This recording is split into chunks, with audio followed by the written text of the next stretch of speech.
Hello, everybody. Hello, Packers fans.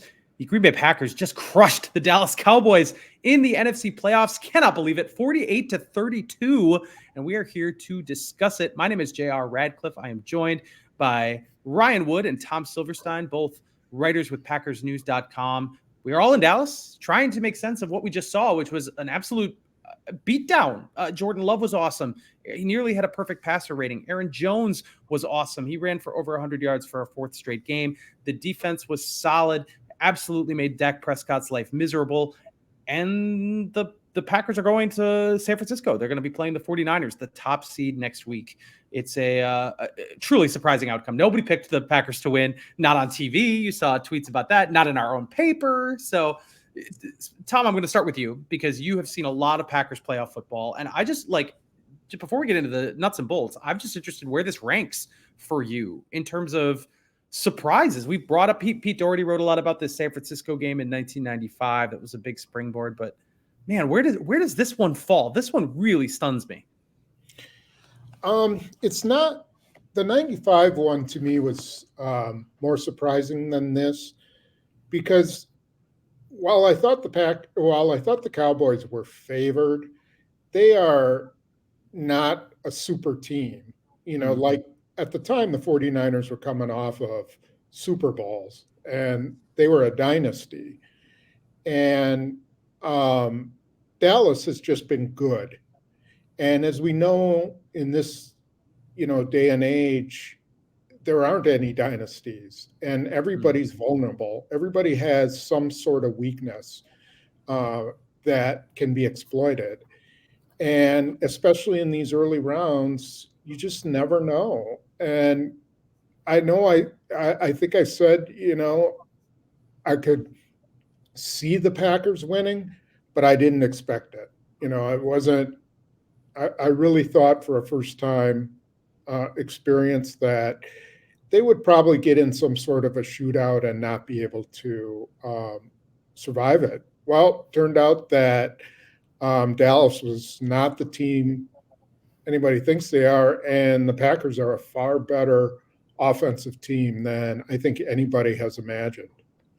Ryan, there's a stat here that I truly is really boggling my mind, and that's 0 catches for Jayden Reed, who had the big 100-yard game against Chicago. He was targeted 3 times. And yet this offense cooked so consistently. Jordan Love, Aaron Jones, mentioned those guys, but Jayden Reed has been their guy. We talked about him as maybe the team MVP, maybe sneaky team MVP last week on the podcast. And they didn't need a lot from him, or Christian Watson for that matter, who was active and had 1 catch. And they still put up 48 points to match a playoff franchise record. I know this is a balanced team, but now we're getting in places where I just I don't even know who's going to beat who's going to beat you when you play the Green Bay Packers. You can't shut down everybody. So I guess I'd be curious, just what do you think made this go, especially on offense? What made this work so dramatically for the Packers on Sunday? Yeah, it's chicken or the egg a little bit, right? Because on one hand, you can make a very, very fair argument that right now, Jordan Love is a top 5 quarterback in the NFL with the way he's playing. You can make an argument for that. But it's also disgusting what Brian Gutekunst has built around him. I mean, the thing that stood out to me, Malik Heath was a healthy scratch.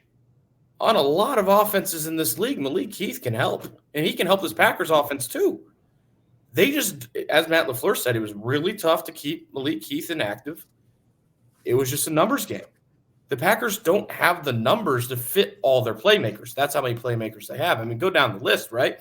Romeo Doubs, 6 catches, 151 yards, had the touchdown on fourth down. And he was the forgotten man. When Romeo Doubs is forgotten, because he had 4 catches over 20 yards, all 4 of them were uncovered. All 4. When he's forgotten, when you forget that guy, that's a testament to how deep you are. Christian Watson had 1 catch today. Didn't matter. Jayden Reed, no catches today. The throw that Jordan Love made to Dontavian Wicks for that touchdown was absurd. I mean, Stephen Gilmore was all over Dontavian Wicks. It was decent coverage. Didn't matter. He made the throw, and Wicks made the catch. What are we up to? 4. Luke Musgrave. big day for him. Luke Musgrave was the big day tight end today. Tucker Kraft's going to be at 6, the big game tight end at times. We all know about Bo Melton. That's 7. Oh, yeah, and Malik Keith, who's inactive. That's 8. Jordan Love's got 8 guys that he can throw to and make a play. And none of them is Aaron Jones, who had a huge day and is one of the better receiving backs in the NFL. That's 9. It's absurd how deep this offense is. And this was the design that Brian Gutekunst had in mind when he drafted all these young guys. But even he, if you gave him truth serum, I don't think that he could have imagined that all these guys would rise at the same time the way they have. And this is what happens when you do that. 48 points today, 41 in the first 3 quarters. The most that this Cowboys defense, which was ranked top 5 in scoring, only gave up 30 points twice this season, the most that they've given up all season. This is what it looks like. Yeah, the hit rate is truly, truly something. I want to talk a little more about Doubs, Tom, because he caught all 6 balls that were thrown his way, 6 targets, 6 catches, 151 yards and a touchdown. This is a guy who went out with a chest injury that looked kind of bad against the Chicago Bears in the first half. He wasn't doubtful to play or anything, but it wasn't clear early in the week if he was going to be available for this game. And I didn't really think that was going to be a big deal. It wasn't this, scary idea of playing without Romeo Doubs, and that's no shot at him, but they just have all these other pass catchers. And then you forget about how much he can contribute. He is not the fastest guy. And I know he's been kind of a possession receiver, kind of the guy who catches the touchdowns, but that's not really what happened today. He was just wide open over the middle. I counted 8 plays of 19 yards or more for the Packers. One of those is a pick 6, which we'll talk about, but Romeo had 4 of those. So is this just a situation where Jaden Reed was the decoy? Like he was a guy who was so good, and the Cowboys emphasized that. And then Romeo Doubs, no one's talking or thinking about him. And then he's just wide open. I mean, how do you classify what Doubs did today? I think that the longer that Jordan Love has to throw, the better it is for Romeo Doubs. He seems to run some of the more longer developing routes. And I think what was happening was a number of times he was hitting Doubs on the backside in zone coverage. And so he would be looking for something to read or Wicks, and then he'd turn his attention and maybe either pressure was coming and he would turn, and there was Doubs breaking into the middle of the field against this cover 3. They played a lot of single high coverage, and there's 2 really good ways to beat that. One is, the number one is to run corner routes or post corner routes. And they ran a lot of those, but it wasn't always Doubs doing it. And a couple times when he wasn't doing it, he was just doing his in route and moving towards Love, and boom, there he was. So I don't know. I think a lot of it had to do with the coverage. I'd like to really watch it more closely, but I assume that they did pay a lot of attention to Reed. They probably were worried about the tight ends some, and mostly they were worried about Aaron Jones. And I think that just opened up everything for everybody. When a team has to devote guys to the line of scrimmage to stop Aaron Jones, then it opens things for other receivers, and it happened to be Doubs' day. Yeah, I thought go ahead. I agree with you. As a lot of coverage based. I wrote about Romeo Doubs, and obviously the All-22 is not out yet, so it's hard to see the exact coverage. But most of these catches he had today were off scramble drill, including the touchdown where he wasn't expecting the ball, wasn't part of the play, but he makes a little in cut right there near the goal line, and then he's not open. Jordan Love has time, and Romeo Doubs just kind of starts backing up, trying to like nudge himself into a soft zone, and he's got just enough space for Jordan Love to sling a quick pass into the end zone to him. The fascinating thing about like on one hand, you can understand Romeo Doubs being the forgotten guy with everyone else. Like, who do you cover, right? Think of this. First 15 games this season, Packers had 0 100-yard receivers. In each of the last 3, they've had a 100-yard receiver by 3 different guys. Bo Melton in Minnesota, Jaden Reed last week, Romeo Doubs in the first half with more than 6 minutes to go in the first half today. So you can understand him being the forgotten guy. But on the other hand, it is stunning because Romeo Doubs isn't a veteran. He's still young, but he's a veteran in this room. And he's a guy that goes back further with Jordan Love than any other receiver. He was doing with Steve Calhoun out in Southern California, Jordan Love's personal quarterback's coach. He's been doing these private workouts since his senior year at Nevada. For years they've been working out together. And so when you talk about the scramble drills, that's built on chemistry. And these guys have that chemistry built up for years. He was doing summer workouts with Jordan Love before it became fashionable last summer. So I think that, of everyone, he's a guy that was positioned to have a big game on this stage, because that chemistry with the quarterback means everything. And you saw that today. So it's just there's so many guys, but he's one of them.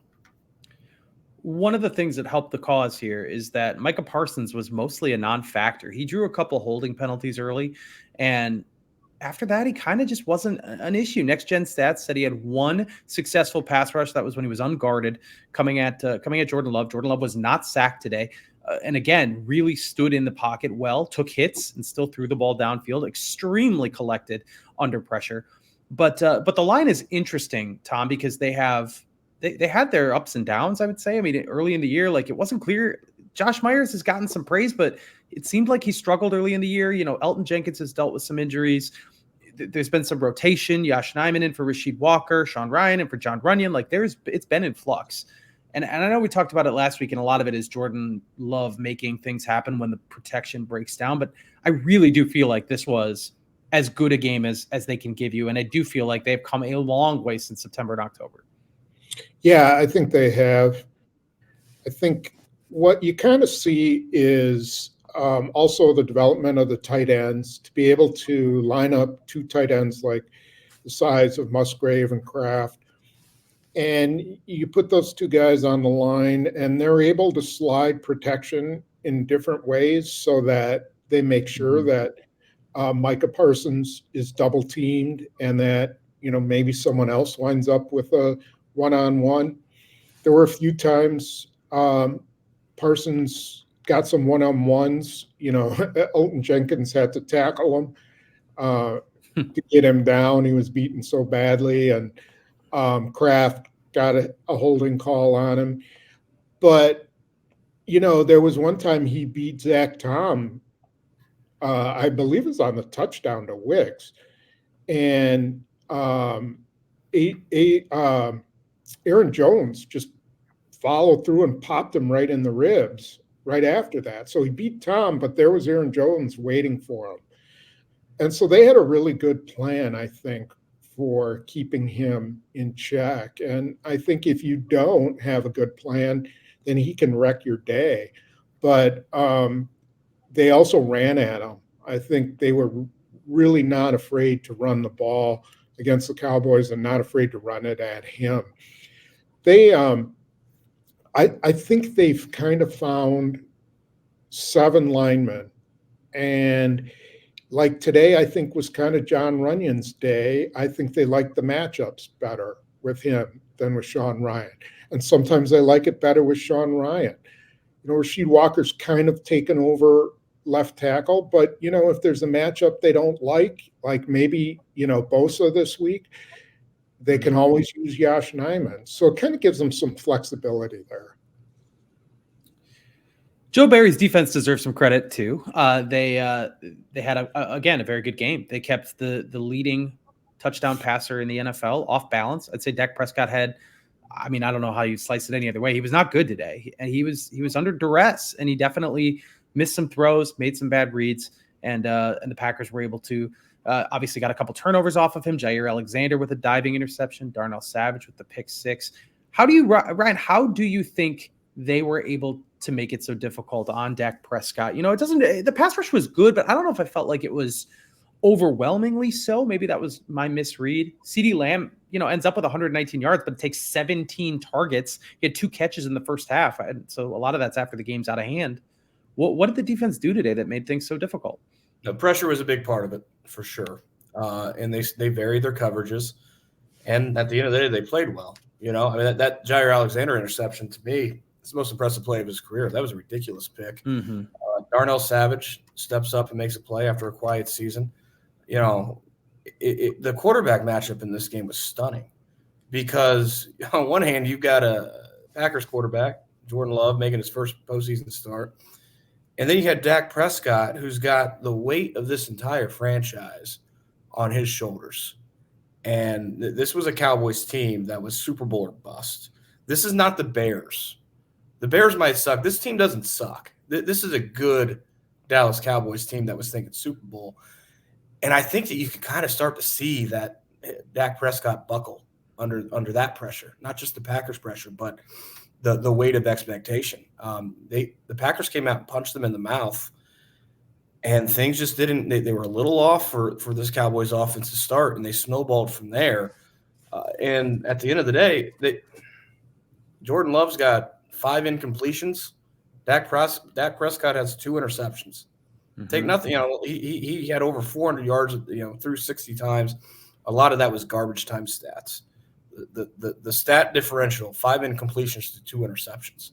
That was the quarterback discrepancy. It was night and day between the two. And you know, I on the offense, you don't know how good this Packers offense is. Don't know how good this quarterback's going to be because he just keeps getting better and better and better. But he looked like the veteran, the postseason veteran, whereas Dak Prescott looked like the guy that was making his first postseason start. I want to ask Tom specifically more about Darnell Savage and Jair Alexander. 2 interesting stories here. Alexander was a game time decision. It was agreed that he would be able to play after he goes through warmups. And he, like Brian said, made this crazy pick, his first interception since Christmas of last season. But then he does leave. He gets hurt, but seemed to have a pretty good impact on the game. I mean, that interception was deep in Cowboys territory. That was a huge moment for the Packers. And Savage with the 64-yard pick six that made it 27-0 in the first half, a pretty pivotal point where you're saying to yourself, it's going to take a Herculean performance for Dallas to come back at that point. Savage has had an up and down year. He's had injuries as well, but I know the safeties coming into the year was probably the biggest concern position group wise, with Savage being kind of the leader of that group. So this is a big moment for him too. So just those 2 guys, I'd be curious what your thoughts are. Alexander playing hurt, Savage kind of having this really nice moment after he's had some ups and downs over the course of his career. And then he comes up with a play that I think everybody's going to be talking about for years, basically. Yeah, I'm glad you asked me about that because I don't know how many people know that those 2 guys came in with 0 interceptions. Came into this game with 0 interceptions. Think about that. 2 first-round picks, your shutdown corner, and your starting safety, and they had 0 interceptions. They picked a good time to come up with them. Alexander's play was, to me, the one that kind of changed the game because that was him making a play on, really just out of sheer kind of force and coverage. The one to Savage, I don't want to take away, from the guy's moment of glory, but, I think there were probably about 70,000 people in the stadium who could have made that interception. He did not have much. He had a lot of green grass in front of him once he had the ball. Yeah, not everyone could return it, though. No, that's true.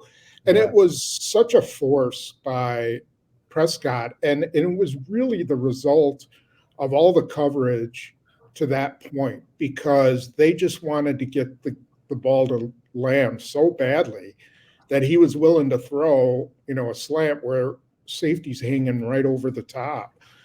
They've needed that kind of play from Savage for years. And, I don't think it's, something that will cause them to re-sign him next year, but it was timely. It was a big interception. I'm not going to put it as big as Tramon Williams' interception against Atlanta. Right. That was a whole different animal. But this was like another nail in the Cowboys' coffin. It just pretty much solidified, at that point, that the Packers were in control and probably weren't going to give up control. Yeah, Tremont Williams pick six, for those who I'm sure most people remember, the last play of the first half. It was an absolute bonus touchdown, kind of an ill-conceived throw to begin with from Matt Ryan. And obviously at that point, the Packers have to love where the momentum is taking them. The Cowboys scored at the end of the first half in this game where they put their first points on the board. So they had a little momentum going into the break, and then did get a field goal coming out of halftime. But then the Packers went right down the field and scored again to just reassert themselves. One downside for the defense, Ryan, is an injury. Kingsley Enagbare. I don't actually know exactly when he got hurt, but he was on crutches after the game, and it looks pretty significant. It does not seem likely that Enagbare will be available going forward here in the playoffs. And he's not a guy that I think a lot of people think about when they think about this defense, but he's a little bit irreplaceable in that they don't have a lot of depth at that spot behind him. So I think that's a concern. That's a pretty big concern. And he's been a big part of what they're doing up front too. I mean, he's been solid. It's just that they don't have that depth. So what do you think happens next there? I mean, presuming Enagbare can't go, how big of a loss is that? Well, you're going to see Lucas Van Ness play a ton of snaps. He had a sack today in his first playoff again, game, and he's had a really good rookie year. It's his fifth sack this season. That's pretty good for a rookie edge rusher. I don't know. It's a significant injury because the strength of this Packers defense has been their defensive front pass rushing. And it's both the edge and interior. But from the edge, they've had a good rotation of four guys. And that's what you ideally want. You want four on the edge so that both edges have top guys, backup guys. I don't know. Brenton Cox Jr. has been a healthy scratch all season as an undrafted rookie. He's a guy that they kept on their 53-man roster for potential because they liked his upside. Don't know where his development is. I don't know if this is going to be a three-man edge rush now, which if it is, you can maybe, if those three guys are productive, it's not like it's a death blow. You can, if they all three play well, you can get through a game with three guys. But it's a big difference between having 3 and 4. So I don't know if they, maybe Brenton Cox Jr. is going to not be a healthy scratch for the first time all season in San Francisco. Maybe they go with 3, but it is a very significant injury. This is the second coach, I should say, in NFL history who led a team to the Super Bowl and then faced that team in the playoffs. The other one, Mike Holmgren, who faced the Packers twice in the playoffs as head coach of the Seahawks. He lost both of those games. And now Mike McCarthy, of course, has lost his game. Tom, I'm wondering what you think, just speculative, of course, but does McCarthy survive this? I mean, there were rumblings early in the week that they had to get this game. Jerry Jones didn't just commit to him regardless of the outcome. What do you think happens here? Well, I think some of it is, who's available. And I'm sure Jerry Jones is going to, ponder this.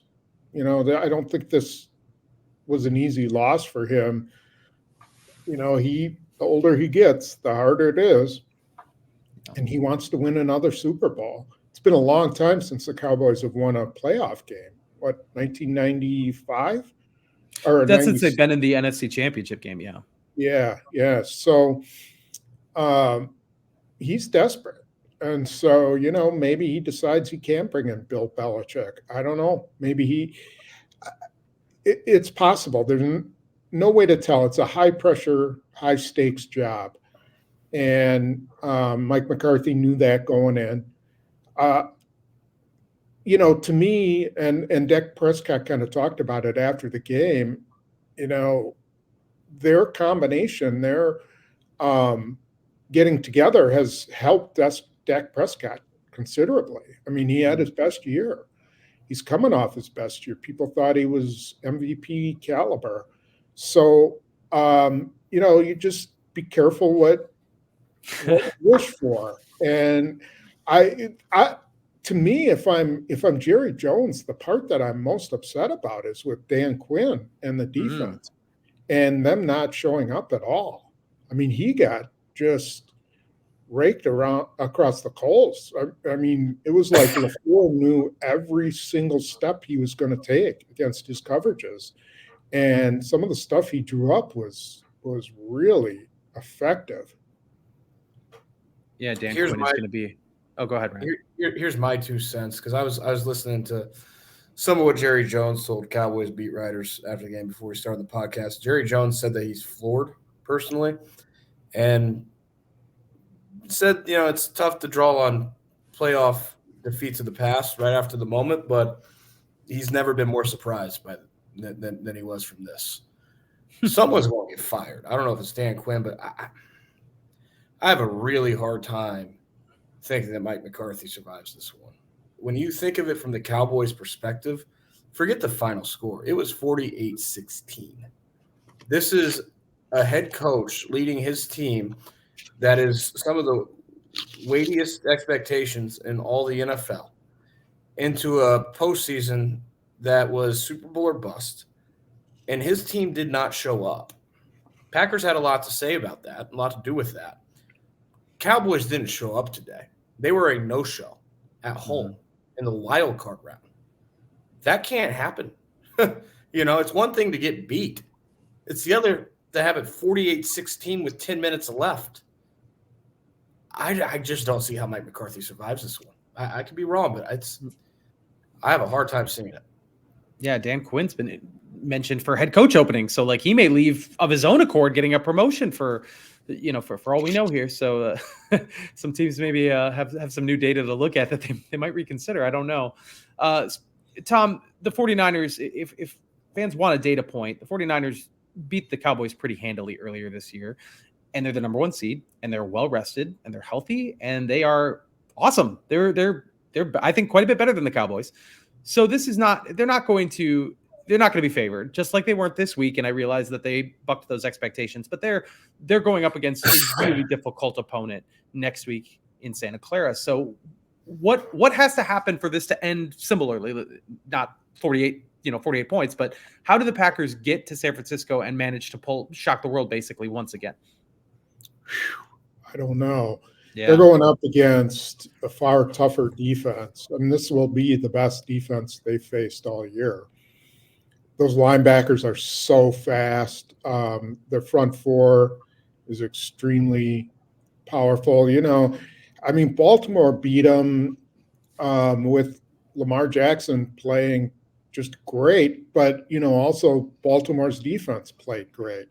So the only way you can beat them is with a complete performance. I mean, everybody has to play probably better than they played Sunday against the Cowboys. And that's saying a lot. They can't turn the ball over. They have to figure out a way to stop Christian McCaffrey and Deebo Samuel and Brandon Ayuk and George Kittle. So this is like a whole different dimension of talent that they're facing. It's a tough call. The 49ers are what the Packers want to be. Mm-hmm. And I'm not sure they're there yet. But this will be just another great experience for them. This whole thing has been a good experience for them. And, they shouldn't go in there thinking, okay, well, they accomplished what they're going to accomplish this year and on to next year, because you never know what next year's going to look like. So it'll be tough. This is probably a Super Bowl team they're facing. So we'll see. Here's what's going to happen. Here's what I know is going to happen. The Packers are going to call tails as the visiting team on the opening coin toss. And if tails never fails, Matt LaFleur is going to take the ball. Now from there, big question in this game is there any rust from this 49ers team against the Packers team that did not play its first playoff game today? Because last week against the Bears was a playoff game, and you can even say the week before that against Minnesota and the week before that against Carolina was a de facto playoff game. They've known for 3-4 weeks now that if they lose, they're done. So that, you've got that proverbial team coming off a bye against a team that for a month has been in playoff mode. That usually favors, in the early going, the team that has been on this kind of grind. my other thing is this. We don't know how good this Packers team is. We just don't. Because this Packers team is far and away the most improved team in the NFL this season. From where it was in October to where it is now, there's nobody close. As a whole team, a team unit that has improved as much as this Packers team. And they're just exponentially by the week getting better and better and better. And I don't – maybe that stops in San Francisco. I don't know. But maybe there's another gear. It's very viable that there is. It's so hard to predict where this team is right now because each week is just a different performance. And to me, it all starts with the quarterback. The last 2 games, Love's been as good as Rodgers at the height of his game. I mean, that's how good Jordan Love has been. Aaron Rodgers did it a heck of a lot longer, so I'm not saying Jordan Love is the same quarterback as Aaron Rodgers. He's much more experienced. He had near the longevity of Rodgers' prime. But what he's done against the Bears and the 49ers has been Rodgers-esque. So can he do that again? He's been doing it. The Cowboys were a top 5 defense this year. The Bears defense came in on a hellacious hot streak, 16 picks in its previous 6 games going into that one. Love didn't throw an interception. He's been beating and dominating really good defenses. Now, I'm with Tom. 49ers defense is the best he'll see yet, but it's not like he's been beating a lot of sloughs and now here comes the 49ers. He's been dominating great defenses. So it's hard to say. Either they'll stall out, which is very possible, or there's another gear left, and I don't know which one it's going to be. I just wonder if this team hasn't really been challenged lately by a good rushing attack, a good running back. They haven't really faced a lot of top 10 running backs in this league, and it seems like when those foibles were much more accentuated early in the season, and then they haven't had to face a team that's really good rushing the football. And now they've got a guy who's far and away the best running back in the NFL. So McCaffrey. I feel like that's a problem. Yeah, McCaffrey. I don't. Just a new test for the defense, but that's an element that I'm not sure they've had to stop in the last several weeks here as they've been on the upswing. Yeah, I'm going through the box. Oh, go ahead, Tom. I agree with you, JR. I mean, just go through who they've played, all the way through the last 3 games, Chicago, Minnesota, and Carolina. And, Tony Pollard is a really good back, but he's been banged up, and I don't think he was back to where he was early in the season. I think that is a factor. And I think what makes it even harder is that you have a team with a very efficient quarterback and a running game. And they got to stop that running game first. And, who knows what that's going to mean for that passing game. So it's a challenge. You can flip that around too, right? Because Aaron Jones is in the middle of the best 4-game stretch of his career, which is saying something. And yet, and he's, the Chicago Bears were ranked number 1 in the league in rushing. This Cowboys defense, that was their Achilles heel, right? You can run it at this Cowboys defense with Deron Bland, Micah Parsons. Could they stop the run? They couldn't. This 49ers defense is even better than the Bears defense when it comes to totality. But, those linebackers, the defensive front, if they're going to win, the Packers have to get another 100-yard performance from Aaron Jones. Like, that just has to happen. What it did today, Aaron Jones' performance was, especially early, it not only got in the end zone, 3 touchdowns, but it was ball control.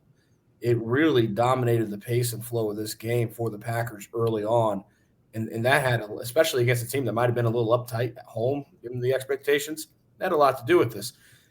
If they're going to win in San Francisco, they got to do the same thing. And that's the big question here. Can they run the ball on this 49ers defense? I think the running game on both sides is going to be very critical. Yeah, linebacker Fred Warner was just coming into his own when they came to Lambeau Field and beat the Packers a couple years ago. He's now a 2-time first-team All-Pro. Nick Bosa is maybe not doing what he did when he won Defensive Player of the Year, but he's still one of the top 3 at his position. So they're going to have they will have their hands full, both sides of the ball. No questions asked.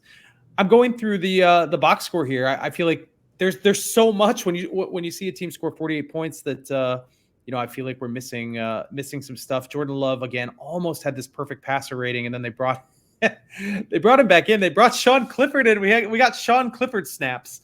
And then they brought Love back in, and Tucker Kraft can't corral a pass, and that shaved just a little bit off of that perfect passer rating.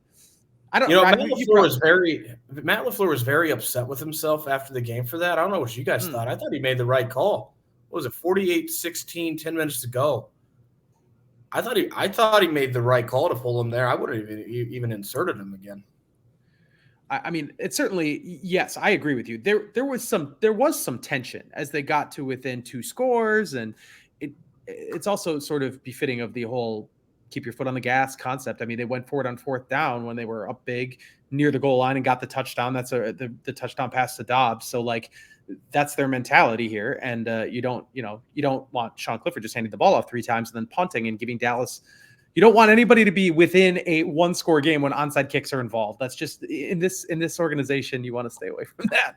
And defensively, you don't bring in Zane Anderson and Eric Wilson and those guys. Yeah, I know you want to rest your guys, but yes, you can rest Aaron Jones. He probably can't really afford to lose him. Jordan Love, you don't have to take out because you're probably not going to pass the ball. You're trying not to pass the ball. But, man, you cannot put a bunch of guys in who are going to give up, easy touchdowns like they did. And I think that's where Matt LaFleur will learn his lesson, is that, do it selectively. Don't do it. You don't take out the one guy in the secondary who knows everything, like Savage, leave him in, and you're going to bring Anthony Johnson in. Okay, he's played, but don't bring in Zane Anderson or Eric Wilson or, guys like that. It wasn't a smart thing. And he learned his lesson, and I doubt he'll ever do anything like that again. University of Wisconsin product Jake Ferguson got 3 touchdowns, made the most of those garbage time minutes pretty much, set career highs in catches. He had 10 yardage, 93, and then the 3 touchdowns was a career high as well. Ryan, you almost picked the Cowboys, or I should say the Packers, to win this game in our pages in the Milwaukee Journal Sentinel or the Green Bay Press Gazette. You were almost there, and you said the thing that was keeping you from doing that ultimately was the visions of Anders Carlson missing a kick. So, and he did. He missed an extra point. It was an okay day, I guess. But he did miss the extra point.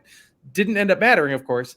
But I wonder if you're going to feel differently with the 49ers. Are you going to take that extra bold step, or how are we feeling at this early stage?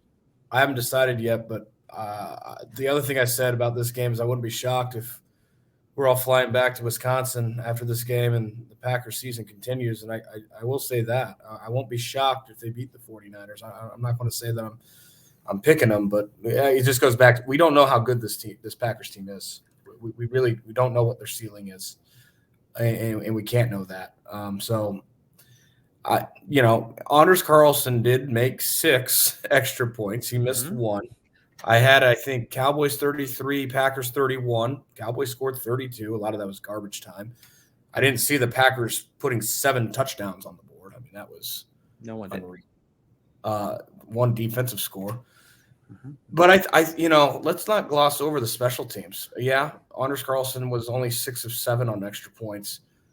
But the special teams, very maligned special teams in Rich Bisaccia's second year, this was maybe the best game they played all season. You look at the phantom fair catch interference penalty that Jaden Reed very savvily drew. Authored. Took a dive, and that's a really savvy play for a rookie. He got away with it. He got the call, but he earned the call, right? Because he took a dive and got 15 yards and got the Packers out of the shadow of their own goal line. You look at Daniel Whelan, that punt where he put the Cowboys at their own 8-yard line right before the Dak Prescott kick. That was huge. After it's 14-0, I know, Zane Anderson, maybe he shouldn't be on defense, but on the kickoff after it's 14-0, he drops the Dallas Cowboys kickoff return at the 14-yard line. Time and time again, they made a lot of plays on special teams today, and that's got to continue. They have to play like that again if they want to pull up the upset in San Francisco. Tom, I'm going to give you the last word. Any other thoughts that jump to mind, scanning through this box score, looking ahead, overalls, big picture, anything still rolling around in your brain? Well, I can't wait to ask Bisaccia again about those extra points. He loves to answer. Oh, they're either all bad or they're all good. And it's like the denial continues. I don't know if it's going to cost them, but it sure is a weird deal that, I mean, he leads the league in missed extra points. And I don't know what that deal is. But anyway, that's neither here nor there. I don't think that's going to cost them a game, at least not this year. It's the thing that I'll bring to this week is that Kyle Shanahan has just had Matt LaFleur's number. LaFleur has had Sean McVay's number, and Shanahan has totally had LaFleur's number. It's almost like he reduces LaFleur to just an acolyte every time they play. He can't. They don't seem to compete as well when they play the 49ers. And so this will be really interesting because, Shanahan is going to help Steve Wilks come up with a game plan. And it's going to be a good one. You can bet that, Matt LaFleur totally outcoached Dan Quinn today. But now he's got to come up and raise his, game a little bit higher because Shanahan will be right there telling Steve Wilks everything that Matt LaFleur knows. And so that'll be an interesting matchup, I think.